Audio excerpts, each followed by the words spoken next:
Railway स्टेशनों पर ज़माने का बोझ उठाने वाले कुलियों की ज़िंदगी इन दिनों खुद बोझ बन गई है।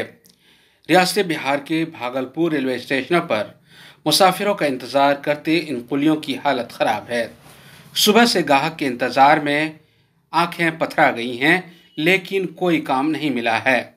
इन लोगों का कहना है कि लॉकडाउन में भुखमरी का शिकार हुए और अब कुछ ट्रेनें चल भी रही हैं, फिर भी जिंदगी पटरी पर नहीं लौट सकी है। लॉकडाउन के बाद से जो हालात बिगड़े थे, ट्रेनें बंद हुई, उसका आप लोगों पर असर पड़ा। क्या अभी वो पटरी पर लौटी है? नहीं सर, अभी तक तो पटरी पे नहीं लौटी है। जी, किस तरह चल रही है जिंदगी आप लोगों काम की? पहले से भी ज्यादा बेकार हो चुका है सर। पहले से भी ज्यादा हम लोग का जिंदगी बेहद अच्छी हो चुका है एकदम।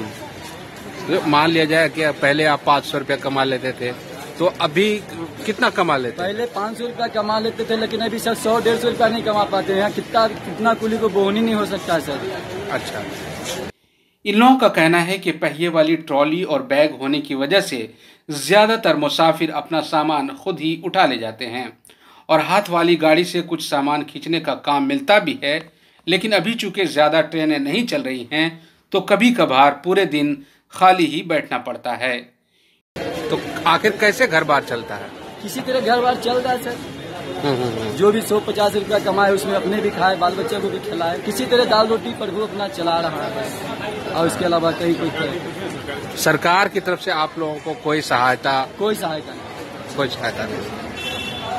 भागलपुर रेलवे स्टेशन पर रजिस्टर्ड कुलियों की तादाद तकरीबन 50 है। यूपीए हुकूमत में लालू प्रसाद यादव ने बतौर रेलवे वजीर कुलियों को रेलवे में सरकारी नौकरी दी थी, लेकिन अब इन कुलियों का कोई पुरसाने हाल नहीं है और इनकी जिंदगी एक बोझ बन गई है। भागलपुर से ईटी भारत के लिए सज्जाद आलम की रिपोर्ट।